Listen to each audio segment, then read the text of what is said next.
Welcome back to Gale Force Winds Season 2. Season 1 in 2021 consisted of 92 episodes, and the stories have inspired a vast cross-section of people. The feedback that Alan and Jerry receive daily was compelling and inspires us to bring so much more to you in 2022. Thank you to those that joined us in Season 1. We continue to explore the journeys of Canadians doing inspiring things.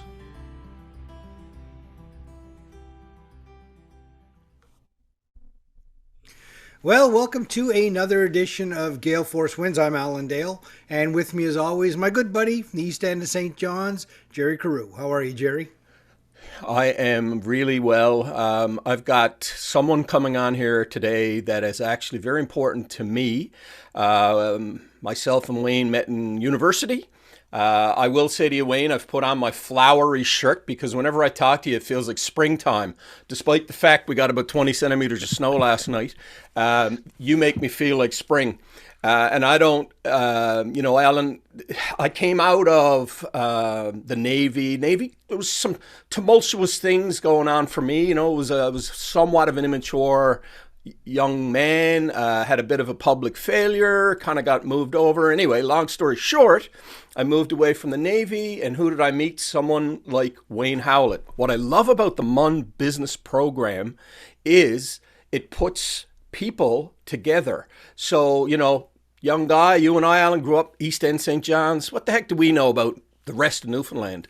Wayne he opened my eyes, and I think today we're going to explore his journey, but I think I also want to explore the rural mindset and what I think A, makes someone successful, B, what are some of the ideas?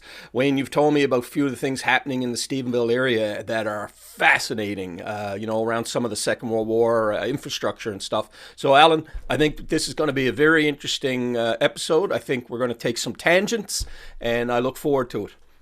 Well, Jerry, I can't wait to get into it. I mean, all friendships are important, but friendships that last 30 years... There's something special about those type things, and I'm glad that we've got Wayne on, and from a deep connection from your past. I can't wait to get into it as well, because there's good things happening all around Newfoundland, and not just in St. John's, and not just in Newfoundland, but in Newfoundland and Labrador. Growing up in the East End myself, anything west of Gonzaga was out around the bay, so I can't wait to get into it and hear all about the good things that are happening around rural Newfoundland and Labrador, and particularly some of the things that Wayne was involved with. So Wayne, why don't you go ahead and introduce yourself? Well, thanks, guys. Wayne Howlett here. I'm located in Stephenville.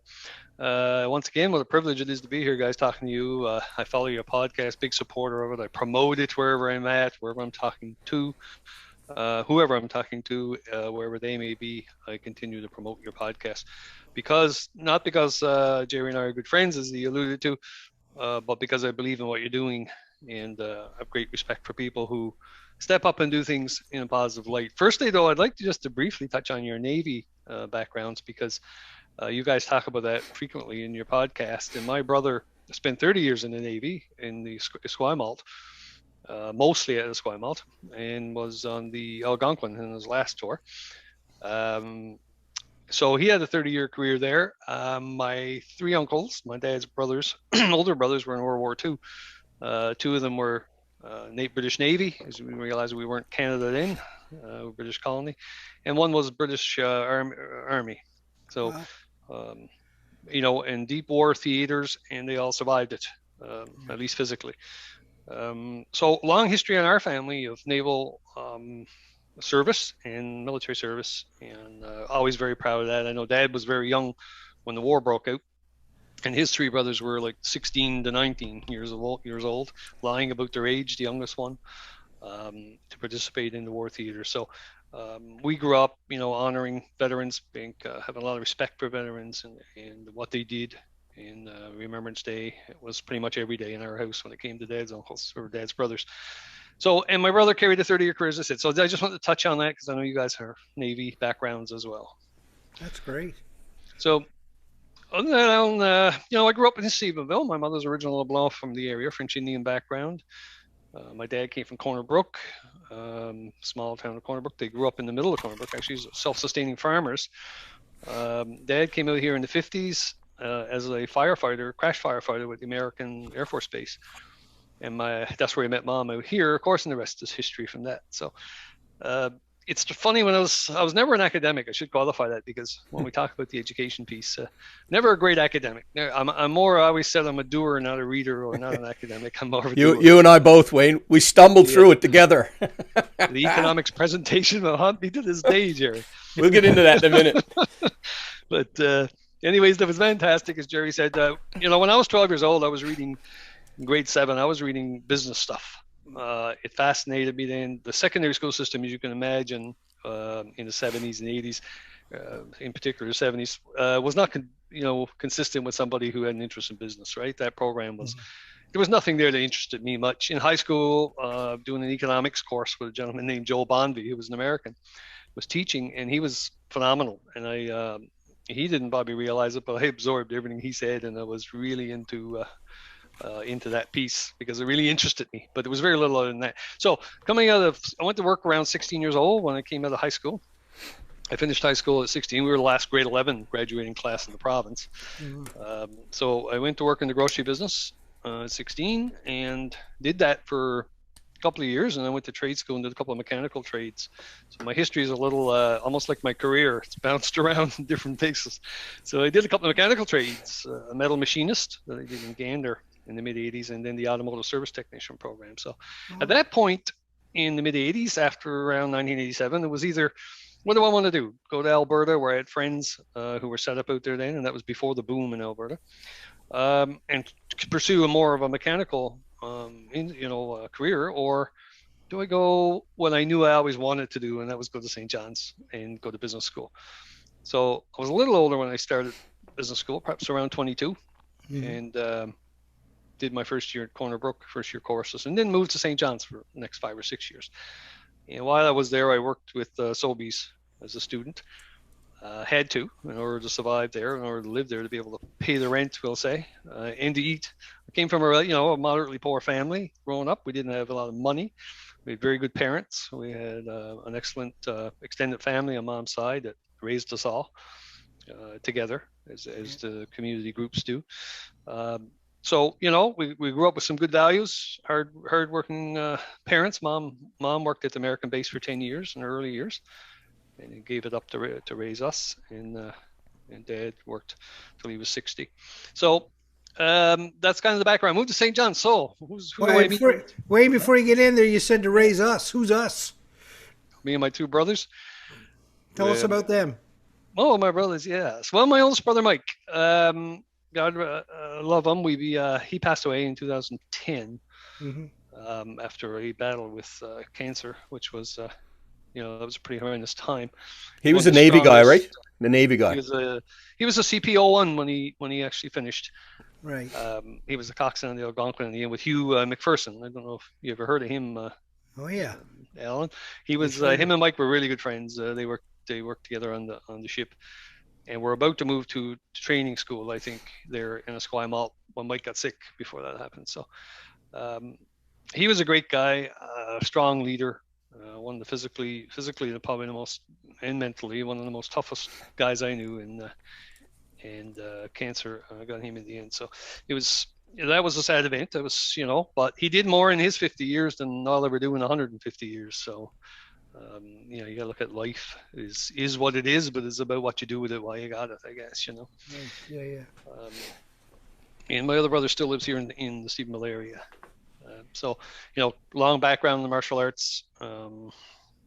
Mike was active in it, taught it. My brother here had his karate school. So long history of that. And that's, when I say that, what we got out of that, more so than the physical piece that you get when you're younger, it's the spiritual piece of the martial arts that carries through your lifetime. So I think that's where the real strength is.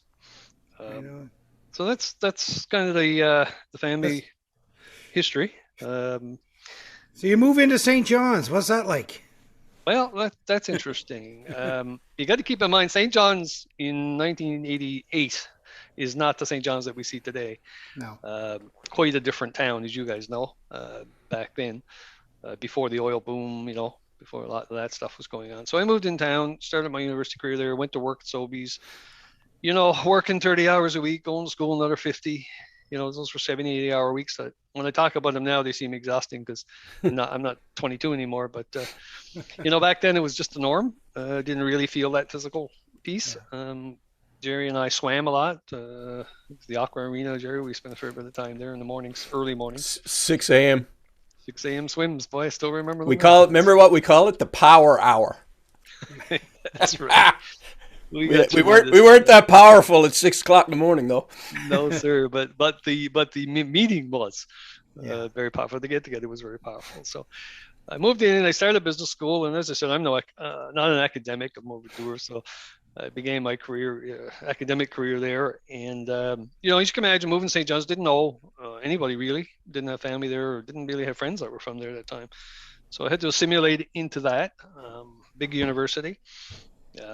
So in the second year, got into the faculty, and then, business school is much more to itself, we'll say, than general campus, right? It's like the engineering school and there's business school. So, and that's where I met Jerry Crew one day in class. And I think, Jerry, we had a lot of commonality in how we looked at business and the drive to be entrepreneurs, I think. And Jerry was living it at that time as well with his video company. Right. And we did some projects together at university, and really a lot of it was done with video.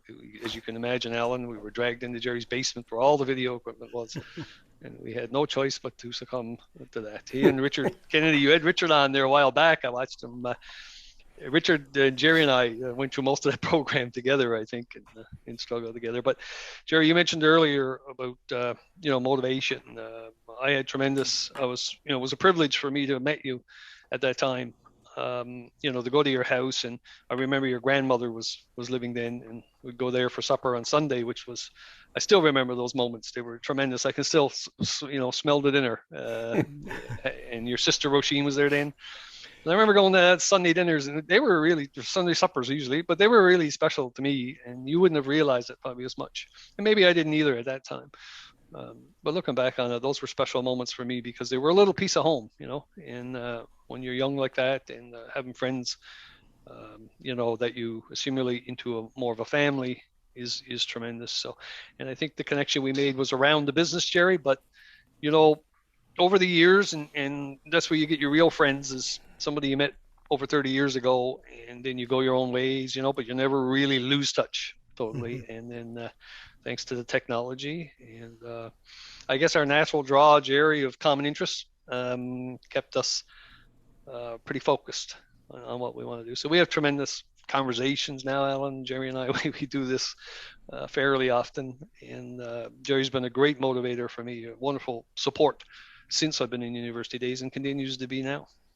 Wayne, I want to pick up on a thing that you mentioned there about the family supper, right? Just how much that meant to you. And there's something special about those type of connections that we make with people throughout our lives, and you don't even realize in the moment how important they are, do you? No, that's correct. And funny enough, there's only 3 of us in my family growing up, 3 boys, and my wife is the youngest of 17 children.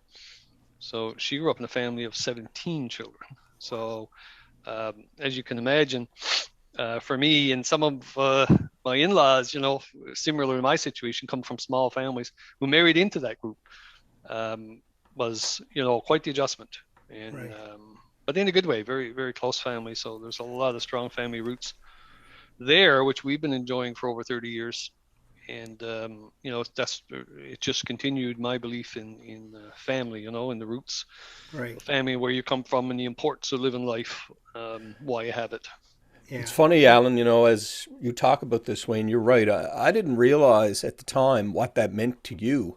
But I think, Alan, you are, I don't know what your actual routine is, but my understanding is that you tend to have a lot of people around on Sundays and you cook.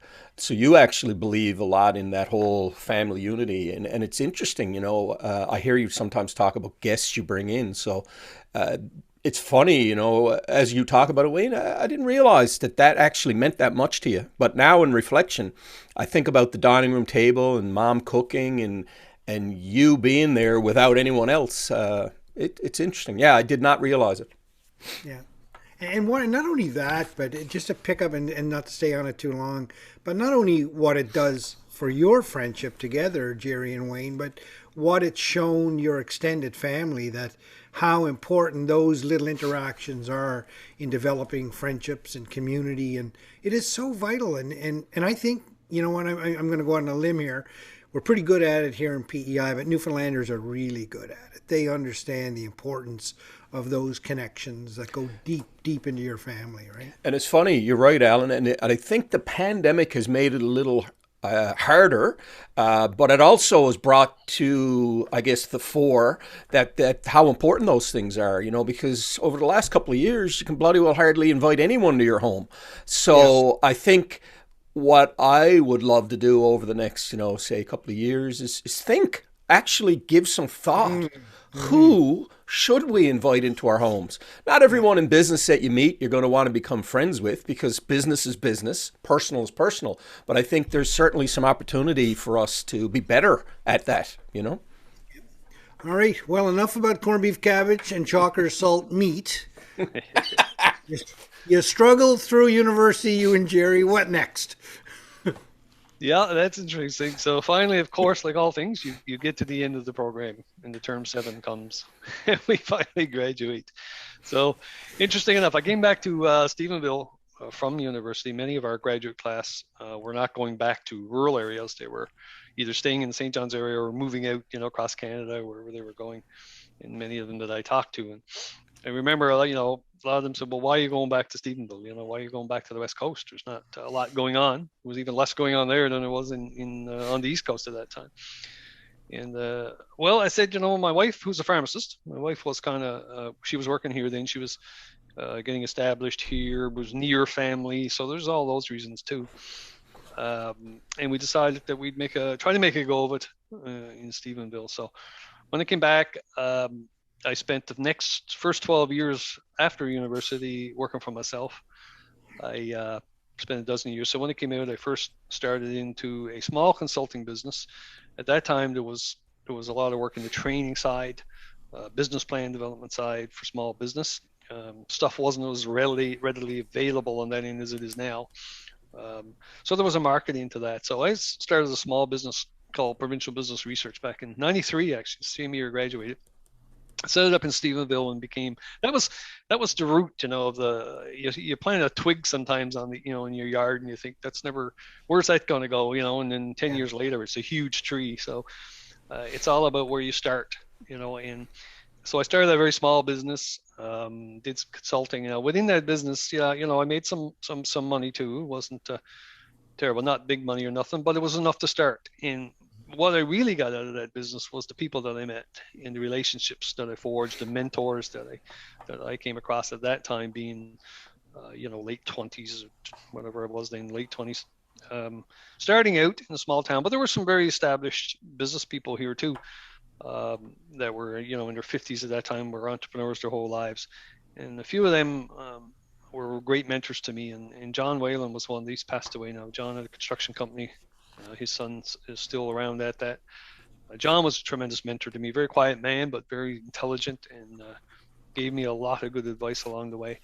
Reg Diamond was another guy, you know, just older fellas.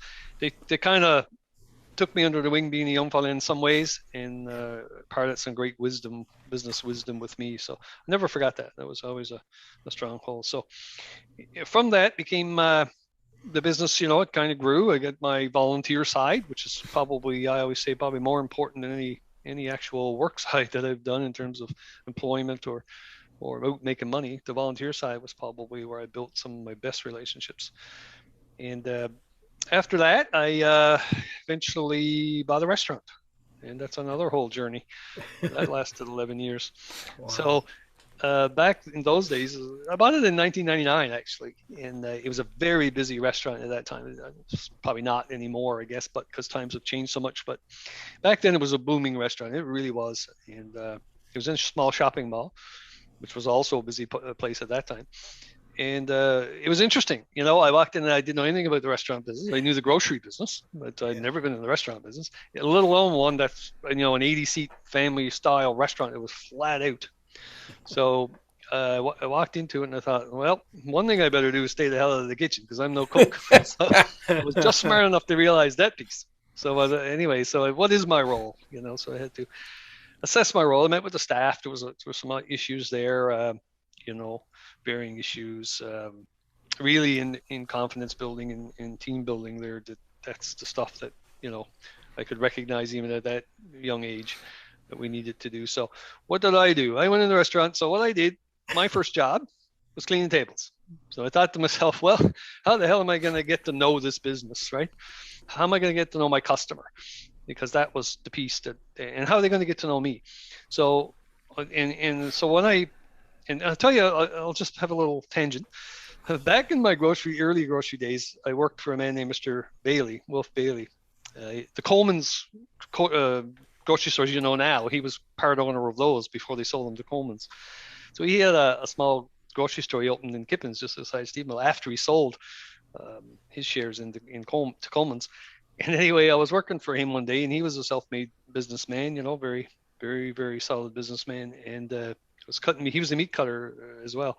Anyway, I was down in the meat room with him, and we were cutting meat, and then it was a hot July day, and it was in the basement of this building is where the meat room was.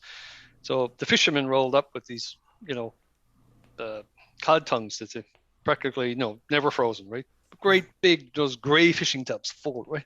Yeah. Several of them. So we take him into the basement. He takes off his watch and ring, and he pours the salt on them, and he goes elbow deep, and he's rolling them around. And the salt helps remove some of the slime from them.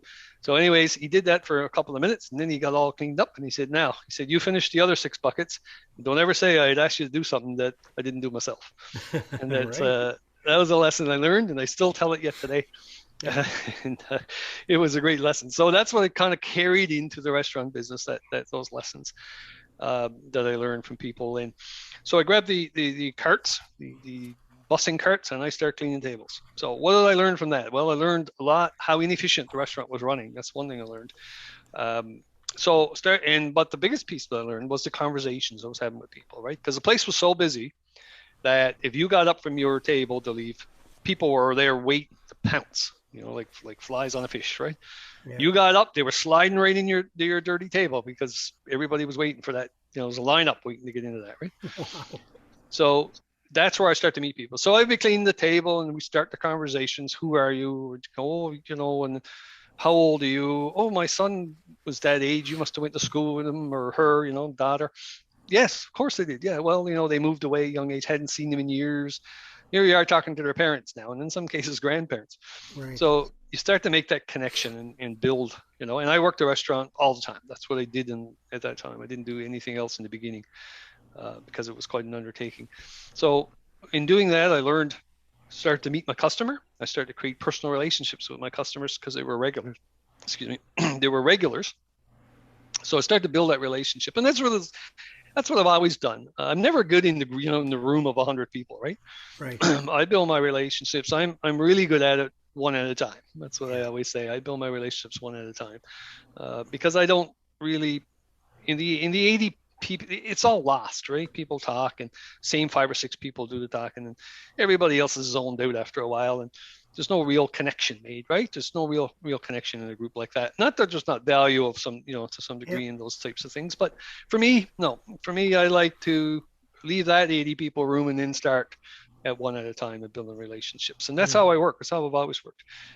So I've built those relationships with my staff in the past, and some of them, most of my staff either developed. I gave them everything they needed. Some I had to set free, be free to do other things. I read a book one time by Ricardo Semler from the Simco Corporation in Brazil. Way back, this guy was way ahead of his time. This is when his workplace was sneakers and t-shirts and work from home and work on down the coffee shop. Yeah, Ricardo Semler. If you ever come across that, read it. It's excellent. But anyways, that was the thing. And when I look back on all those lessons learned today, that's why my mom always said to Jerry when we started, I'm probably going to go on tangents, Jerry, so you got to keep me back. And so Alan's really good at keeping you in line. So that'll be good. I need it. Keep going, Wayne. This is this is an important story you're telling. 100%, Wayne. And the way you describe that interaction with people and And the restaurant is a great way to do that, isn't it? I mean, people's guard, they're down, they're eating, there's something about breaking bread and being in that moment with people. That's why in business, those business dinners and stuff like that, it's a great time to get to know one another. But in the restaurant business, you're front and center in it, and here you are owning it, cleaning tables. You must have met a tremendous amount of people in that 11 years and have some amazing stories to tell. Absolutely. Amazing stories is right. Yeah. And we've dealt with, human resources. I'm in the big Crown corporations, the last 15 years, and I meet people in human resources who they have certain conceptualized ideas of human resources. I've lived human resources in the trenches, I'm telling you. That's exactly what it is, right? It's trenches in the restaurant business. Oh, yeah. Yep. So, okay, so you're 11 years in that restaurant business, and clearly a great success in there. Where does the journey go next? Well, that's right. That's a long time. And of course, as after a few years, when I really did start to understand the business and felt like I was getting to where I wanted to be with it, that started to free up a little bit more time for a different focus. So then I got into a small convenience store gas station that was just starting out called North Atlantic Petroleum. Well known in the province now. Yeah. Did you still have the restaurant at the time? I can't remember. Yeah, I did. Yeah. I did. And anyway, I started out with that, and we built it up. It was probably selling just over 1 million liters, 1.5 million liters probably a year when we started out, and got it up to about 4 million liters a year by the time that I left it. And I sold it off anyways after a while, after we built it up. And then, of course, the community changed in 2005. The paper mill, Abitibi paper mill, was the kind of the core of the economy here, the foundation of the economy. And they had their 25-year run here, and they were done. So that closed up. And there was at least, 250, 300 direct jobs there, plus the indirects, right? So it was a major challenge to the community. And it was just right around that time, and this ties into the restaurant. My next journey actually does tie into the restaurant now. And I met a gentleman who was a regional manager for the NLC at the time. He used to eat there. Okay. And he would eat at the counter, and he and I would chat. And after a while, one day, he asked me if I was interested in pursuing an opportunity with them, being a Crown corporation, right? And I said, no, but I got a job. I got a job now. I'm not looking for a job, right? Yeah. So he said, well, anyways, he said, keep it in mind, because we're looking for private sector people. We're changing our culture, and we're looking for private sector people to step into some of our corporate branch management positions. And he said, I'm looking, he said, out here, and just wonder if you'd be interested, because you got all the background tools you need to step in with us.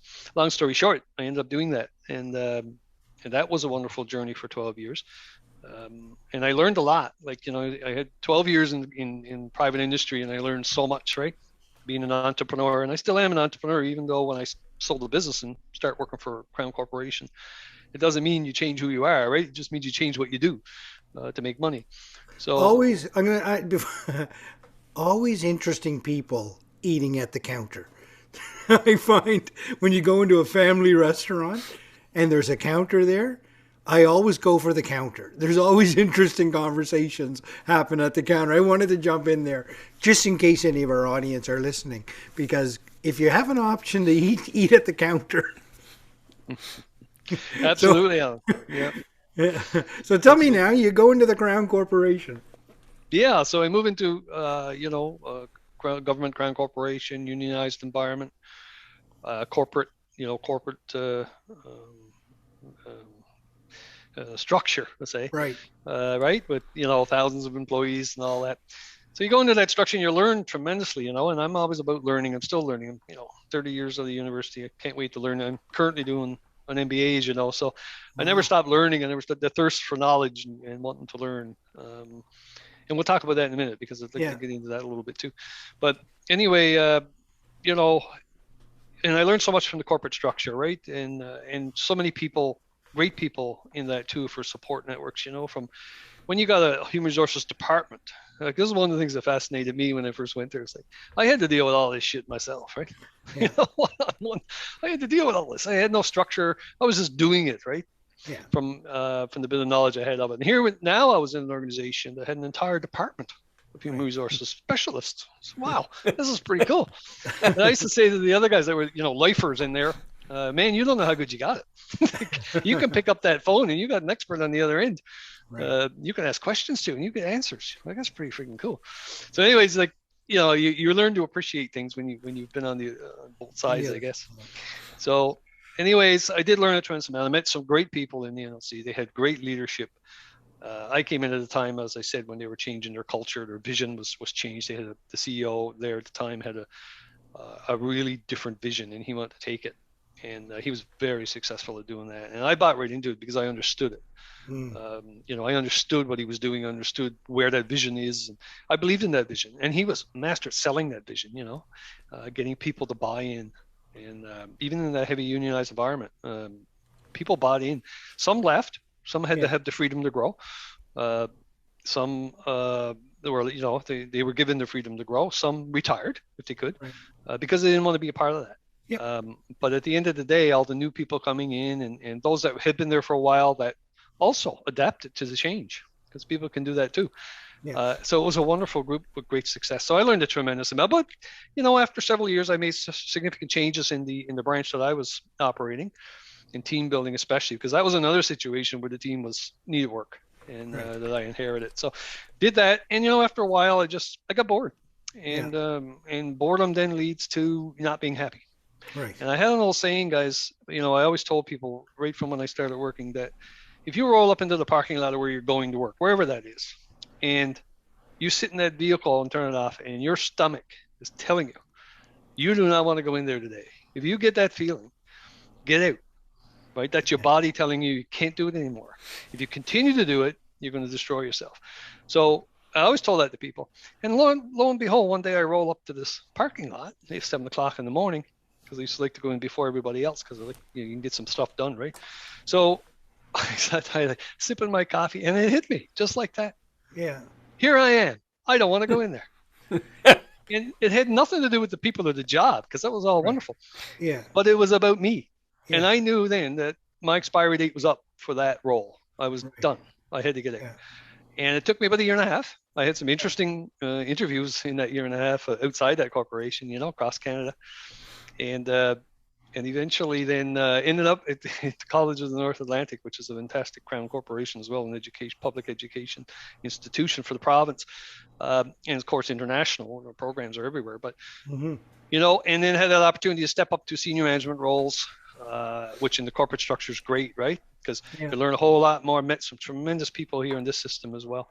And that's the thing. There's just so many great people. If you're looking for them and you know how to capitalize on that, build relationships, man, you learn so much. I've learned so much from the people that I've worked with and around. It's just tremendous. Wayne, I'm just going to jump in there. I don't know if I've ever said this to you, but I did know some people in the senior management ranks of the NLC, and your name came up one time when I said I was a friend of yours, and I was told by those people that you had one of the best run outlets for that corporation. So I just wanted you to know that, and I think our listeners should know that. I mean, you're there in Stephenville. I guess you're putting all of the things you learned into place, and the success that you were having was certainly well known at the head office. So just wanted to mention that to you. Well, thanks for that, Jerry. That's always good to know, but you're only as good as the people that are with you, right? So if you understand how to build those relationships and to get people to care about something more than themselves, and you can't do that 100% all the time. Some people might buy in 80%, but hey, 80% is better than 30.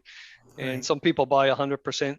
And really that's what it was about. And I was fortunate, when as I just redid my LinkedIn profile and I changed the whole way I wrote those things about my history.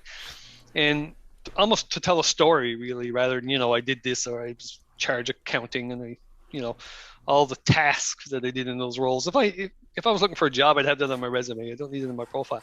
So I like to tell the story in my profile as much as possible. So my time at the LC was wonderful, great people. Thanks, Jerry, for that feedback. It's always good to hear those things. But, probably as Jerry Seinfeld says, leave the stage when they're laughing the hardest. That's the time to get out. So it was time to move on, and I knew that. My wife knew that, that's for sure. So you're just not happy anymore. Shit, you got to do something, right? So I did.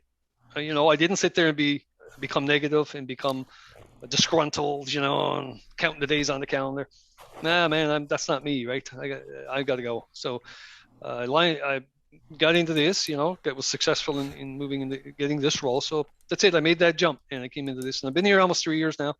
We're doing wonderful things here too. Public education Newfoundland is good. It's fantastic. And it's like anything else. You're going to get out of it what you put into it. There's no gifts. There's no gifts, right? Yeah. Wayne, I'm going to jump. I got to jump in there because you said something very profound. You didn't get disgruntled. There's, I don't know, Alan, what you're like, but I find that if I'm around people who are complaining, it's probably the most irritating thing that you can encounter in business. Yeah, all kinds of people. There's decisions made at senior management levels that affect you. A lot of times I didn't agree with them, but I can tell you one thing. When you get up in the morning, if you're going to complain, like anyone listening to this, if you're in the moment and you're complaining and the other thing that bugs me is when people kind of fracture off into groups and talking about this one and talking about that one. All of that, frankly, is bullshit. You need to just, like what you did, Wayne, get the hell out. It's your fault for actually being in that scenario because it's your demeanor that's put your body, and your body tells you, but it's your thinking, and you just know you need to move on. So again, to my point, I think anyone who's experiencing that, you got to start working on yourself first. Look in the mirror first. Don't start looking at the management and saying, "Oh, look, it's his fault, it's her fault, whatever." Absolutely, that's my soapbox. No, you're absolutely right. And we've all been there, right? I've been negative too. And I remember, I can sit here clearly remember what, when I was in those states of negativity, you quickly draw friends, or not friends, but you quickly draw a group of likewise negative people because everybody, the negative loves the negative, right? Yeah. So I remember, walking away in that stage of life and those pieces of life feeling horrible, feeling absolutely goddamn horrible, being involved in that. I've completely got away. I've canceled Facebook years ago. I couldn't believe I was getting up 6 o'clock in the morning and looking at that garbage. Absolutely. Yeah. How do you start your day being beat over the head with a broom? Like, really, right? Like, the poor dog that's getting abused, right? Yeah. So I got rid of all that. And then I didn't want to go, I wasn't going back to that. So I thought, social media is so important and you can do good in social media, but it's not that you have to stop it altogether. But so now I'm very active on LinkedIn, and I'm very somewhat active on Twitter. Those are the only 2 social mediums I use now. But all of that and is directed to supporting the people that are on that and being positive. And being positive is mentally draining as well and physically draining, right? 100%. Being positive is hard. Yeah. Right? It's hard because there's some people who understand it. There's other people that can't take it. Yeah. It's just human nature. They just love to be negative. They can't handle it. Yeah. Well, and you know what? Let's. I think this is a point where I'd like to delve into some of the kind of conversations you and I've been having, Wayne. This province right now, Newfoundland, we have some economic challenges. People are critical of Andrew Fury, but you know what? The guy stepped up. Like, wow. What I want to ask you, Wayne, is you've thrived in rural Newfoundland. Frankly, I'm not sure how I would survive in Stephenville. Can you talk a little bit about what I think, you've learned such that it could potentially be done in other parts of Newfoundland? And I think there's lots of people like you, but we need to make sure those that are struggling and have bought into the negativity figure out a way to rise up into the positive side of things. So just if you can touch on that a little bit. Well, sure, yeah. And being positive and having a positive approach is a choice, right? It's a choice to be negative too. You don't have to be that way. It's a choice to be unhappy, right? Could be varying things causing that, but a lot of times the approach you take in life is a choice. So I was somewhere I didn't want to be, so I chose to make that difference, right? I chose to take a different approach. I'm not political. People say, "Oh yeah, you are. You're this or that," but no, I'm not. I've supported people of all political stripes, really, mostly. back and forth in the province because I support the person. Like, you had Andrew Parsons on here a couple of months back. Andrew's done some great things. Even when he was Justice Minister, I thought he did some great things. I don't always support the Liberal Party. I don't always support the Conservative or the NDP Party. But if a person is doing a great thing, then I'm going to encourage that. And I'm going to throw out some positive comments sometimes, because God knows in public life, you can use a scattered positive comment now and again, right? Because I spent 4 years as a municipal councillor as well, so I understand all that. And it's nice sometimes, Jerry, you just made the comment from the NLC. It's kind of nice to get that feedback, It's like, wow, somebody noticed, what you were doing. Shame on me for not telling you when I got it about 10 years ago. That's all right, man. Better late than never. It's always good to hear. And you probably did mention it over time, who knows? But I think it's great. Rural Newfoundland, and Jerry, you and I have had some lengthy discussions on rural Newfoundland. There's so much potential, and when I say rural Newfoundland, I know Stephenville is rural, right? And you would consider it to be rural for sure. There's about 8,000 people here, another couple of thousand Kippens across the brook, where I live. So there's probably 10,000 people right in the Stephenville area. But it's a service center for 27,000 people in Bay St. George, right? They all come here to do their banking and their groceries and their everything, hospital. It's all here.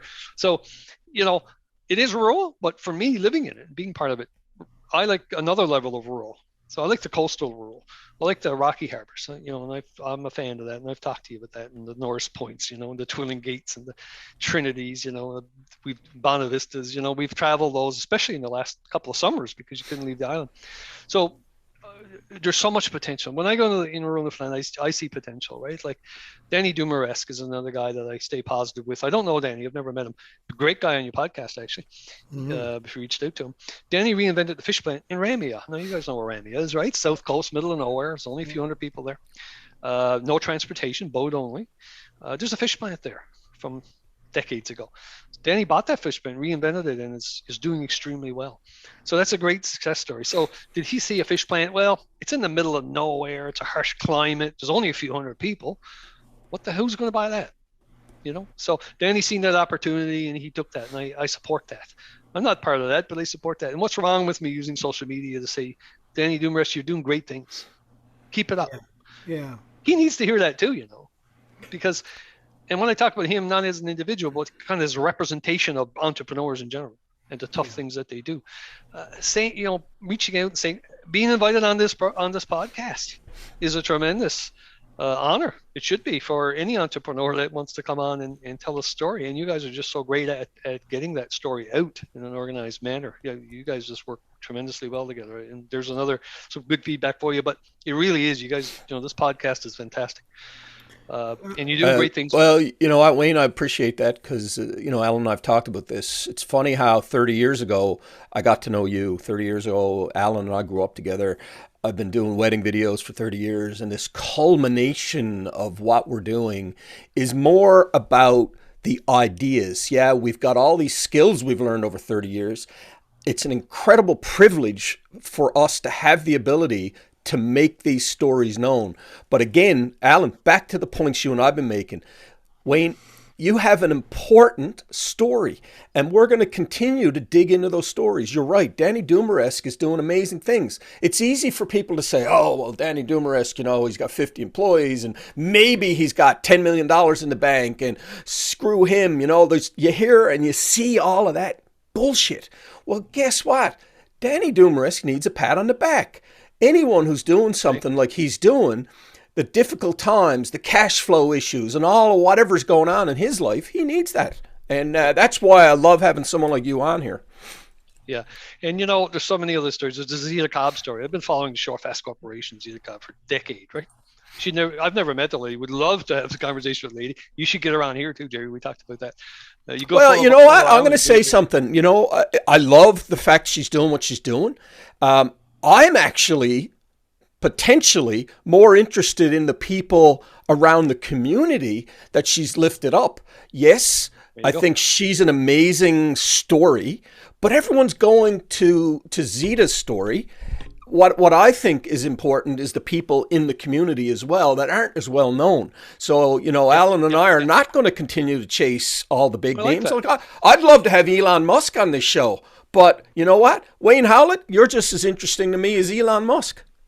But that's an important point, Jerry, and that's an excellent angle. When you think about it, to look at the other side of the story, right? The benefit, the positive side that came out, and maybe some of the negative sides too, because there's challenges too.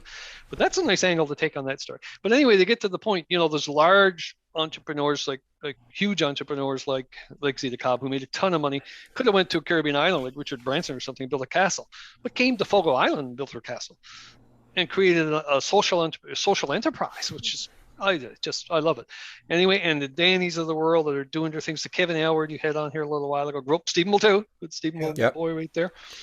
We've exported a lot of our talent out of Stephenville. We sent it over to St. John's. We put it around. I gotta ask you, Alan. There's a really interesting business idea that is happening in Stephenville right now, and it has to do with the bomb shelter and the infrastructure from the Second World War. Just touch on that, because I think this idea really motivated me, and someone is willing to do this. Just talk about that idea. There's a company in there. I'm not going to say the name because I'm not quite sure the name of the company, but I think they operate mostly out of Ontario. But they bought the mole hole. Now, mole hole, right? You know what a mole hole is. You've seen the animal, right, and all that. So it's got these conduits, almost like culverts that go down into the ground on angles. The top level of the building is about 5,000 square feet, perhaps, on the top level that you can physically see. Below that 5,000 foot structure, there's a 12,000 foot basement. And then below that, there's another 3,000 or 4,000 foot room again, which I think is more of a bomb shelter room, all in that structure. So I've always said years ago, is what a hotel this would make, the experience of it, right? Yeah. And I knew it would take millions of dollars just to turn that around. But it's one of those ideas that always bounced around in my head. If we had the investors, we should do that. But that's history now. But these people have done it. And, when they're building a hotel there, a boutique hotel. So, Alan, if you ever come to Stephenville, you'll enjoy the boutique hotel. Yeah. And it's going to be a restaurant in it and that. But, that whole, what you're selling, that's not a room and it's not a restaurant. You're selling the whole freaking experience, right? Experience, yeah. Because you're eating a steak in downtown Toronto. That's cool, right? We've all done that. Or you can eat a steak in a 80-year-old wartime shelter. Yeah. The pilots that lived in those rooms were 24 hours a day, 365 days a year in rotating shifts. So these pilots were the guys in the Cold War era, for example, who would have been running out the jets to intercept incoming missiles from the Russians. These were the guys that were living in those rooms. And I say guys because it was all males then, in the actual pilots. So, that's what you're doing. You're selling an experience, and I'm sure these guys they get that and they understand that, and that's probably what I'm sure how they'll do it. But you're selling, it's an experience. So it's not about a hotel or a restaurant. It's about where you are. It's experience. Now, and that's wonderful what's going on there, and I look forward to being open. But I'll translate that into when I travel rural Newfoundland in small communities, especially the ones built around tourism, and right in the middle of the town in the harbor, which was commonplace for the fish plant to be, it's a tremendous eyesore. But why is that? Yeah. Dilapidated trucks and 53-foot trailers, piles of wood, piles of rocks. Like, why does it have to look like that? It's inexpensive. To me, if it were my fish plant like that, the outside of that would look, you'd stop to see if it's a hotel or is it a mall? Or what is it? It's a fish plant, and there's so many opportunities there. That's just how, the aesthetics, that's part of it. But inside there's a tremendous opportunity. Why is there not a white tablecloth restaurant in the corner of a fish plant where you can walk through the line, pick out the codfish that you want right out of the water? You pick the one you want. The chef prepares it. You go to your table and have a glass of wine looking out over the harbor, and out he comes with the plate. Why couldn't you do that in the fish plant? It doesn't have to be a dirty place or a smelly place. There's pieces of it that can be flourishing. Alan, you see why I like this guy? That's amazing, boy. Throw these ideas out there. That's an amazing look at things, looking at it through a different lens. A few years ago, I was in Iceland, and I went to visit, as part of some work I was doing, I went to visit the power generation plant, all geothermal heat up there. And the geothermal power plant that supplied 90% of Iceland with their heat and electricity, there was 3 engineers working the entire plant. It was so automated, there was only 3 engineers working on it.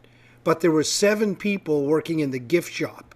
and they had 700,000 tourists a year come visit it to show what they were doing. They had converted this industrial space into a tourist attraction, and it was fascinating. You learn so much about geothermal heating in the hour that you were there. You buy a t-shirt and out you go. Buses lined up to be a part of it. And you were so right. You've got a fish plant, and why could it not be the best restaurant in town? And why could it not be a destination where people travel across rural Newfoundland to these fish plants and have the best piece of fish they've ever tasted because it came right out of the harbor? It'd be amazing. You're so right. Wayne, I want to get to a couple of things that you talked about here.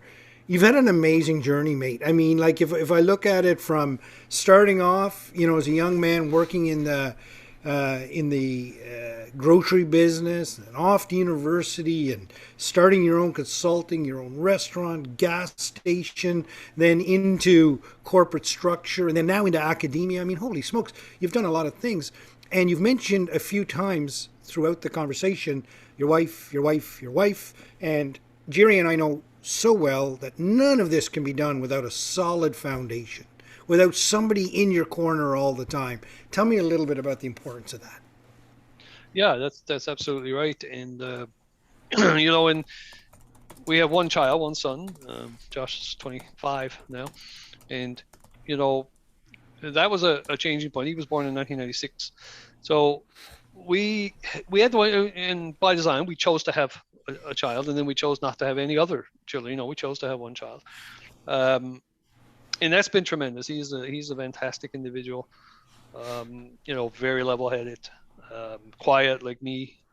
Believe it or not, I have a more quiet personality, right? His mother is more outgoing and tenacious, but he has some of that too. But he has some reserved personality. That's why I am too. And I'm a listener, and that's why people say to you, well, I've often been called, "Oh, you're quiet." No, I'm not quiet. How can I listen to you if I'm talking? So I'm a listener. I'm not quiet. I'm a listener. And when it's right, and when I need to, you're going to hear from me. But I listen. And I think that's the number one trait of anybody in business or anybody in leadership role at all. You need to listen. You need to understand people. My empathy, my social intelligence, my emotional intelligence, is light years ahead of where it was 20 years ago. And that's called experience, I guess. As you grow older. But I appreciate people more than I ever did, and I don't always like managing. Don't get me wrong. That's not always fun, but I love building those relationships one at a time, because people, I do have a lot of empathy for people. Like I see people now from the other side of the fence. Like, what are they coming from? What are they going through? And we talk about this openly more so now, and that's a great thing. But understanding people and having empathy for people is going to go a lot farther in this world than any other approach, in my opinion. No, if we take anything away from any conversation, it's that, isn't it? I mean, absolutely. If we all looked at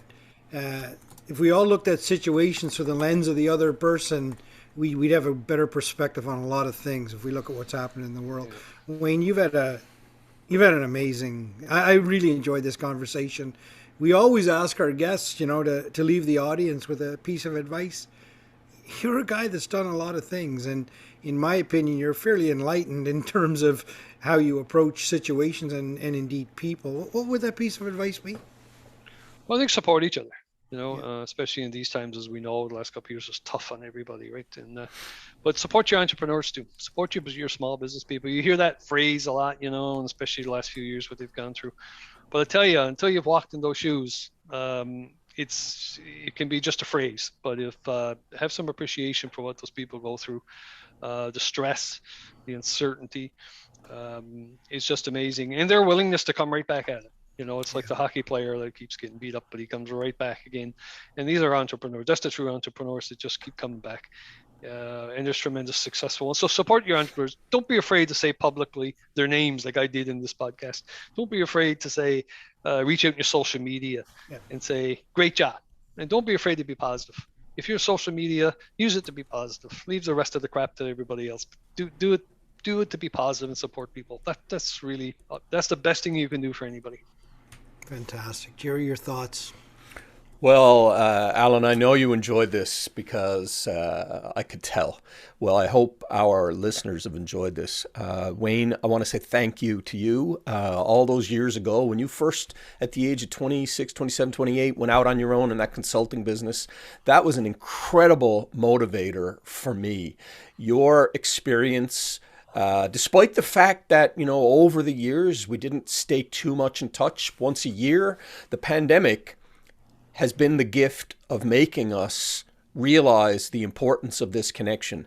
And I am so pleased that you took the time to join us today. There's so much more that we can talk about. We will continue the conversation at a later date, but keep your positive attitude going. Anyone who wants to follow Wayne on Twitter, there's so many ideas. Newfoundland is a better place because of you, Wayne. Well, thank you, Jerry, and keep up the good work on your end too. And you've been a tremendous influence in my life in a positive way, on the business side. And so I'm privileged to know you. It's so great to meet you, Alan, today. And I wish we had 6 hours because I could just keep going. But so many things to do. We need another 100 years on Earth just to start dealing with them, right? Well, another wonderful edition of Gale Force Winds, and I can tell you this, there must be something in the water in Stephenville, because there's a lot of good things happening out there, and there's a lot of good people out there, and we've had a number of them on this podcast. And what a great conversation it was today with Wayne, a journey through academia into entrepreneurship and back into corporate culture, and really very positive. And it was a conversation built on relationship development and the importance of remaining positive. And I can tell you, any podcast that quotes Jerry Seinfeld, it's a good podcast, no doubt about it. So, Wayne, I like to leave the audience with my own piece of advice. And quite frankly, the world needs more Wayne Howlett.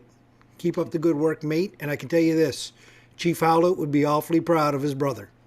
And me too, and me of him, for sure. Thanks, guys. You guys have a great day.